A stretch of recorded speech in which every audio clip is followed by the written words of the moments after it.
দিনহাটা পাঁচমাথা মোড়ে কোচবিহার লোকসভা কেন্দ্রের তৃণমূল প্রার্থীর সমর্থনে নির্বাচনী পথসভা অনুষ্ঠিত হল। রবিবার সন্ধ্যা 7টা নাগাদ এই পথসভা অনুষ্ঠিত হয়।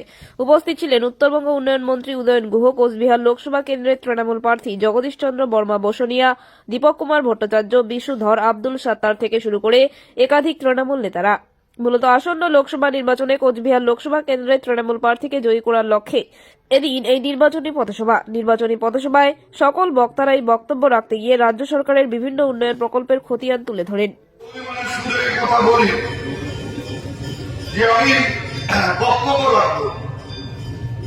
রাজনৈতিক পরিস্থিতিটা বিশ্লেষণ করবার চেষ্টা করবো আমার সাধ্য মতন মেধা অনুযায়ী, কিন্তু আমি একটা বিষয় ঠিক করেছি যে দিনহাটা শহরের মানুষের কাছে আমি আর কখনো ভোট চাইব না।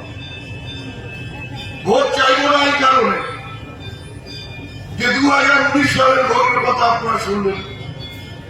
এই দিনহাটা শহরে 10,000-এর উপরে ভোটে আমরা পরাজিত হয়েছি এবং 21 সালের বিধানসভা নির্বাচন, যে নির্বাচনে আমি নিজে প্রার্থী হয়ে চেষ্টা করেছিলাম বিভিন্ন ওয়ার্ডে বাড়ি বাড়ি গিয়ে মানুষের কাছে ভোটের কথা বলতে। সেই সময় আমি দেখেছি দিনহাটার অনেক মানুষ তারা আমাকে হাসি মুখে বলেছেন যে দিনহাটায় আপনি ছাড়া কে আছে, আপনাকে ছাড়া কাকে ভোট দেবে। কিন্তু ভোট কেন্দ্রে গিয়ে তারা সেই কথাটা মনে রাখেননি। ভোটে আমি ভোট চাইলেই মানুষ আমাকে ভোট দেবে, আমি একমাত্র শ্রেষ্ঠ প্রার্থী, এটা আমি কখনো ভাবি না।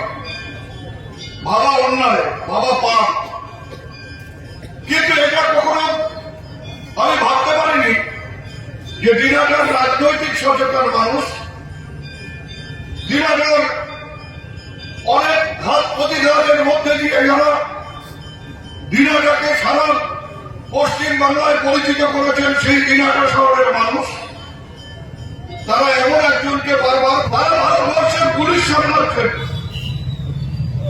আজকে দিনহাটার মানুষ বিচার করে দেখবেন, সেদিনের ঘটনা, 19 তারিখের ঘটনা, গড়িয়ার বাড়ির থেকে বেরিয়ে এসে দেখি একজন কনভয় যাচ্ছে।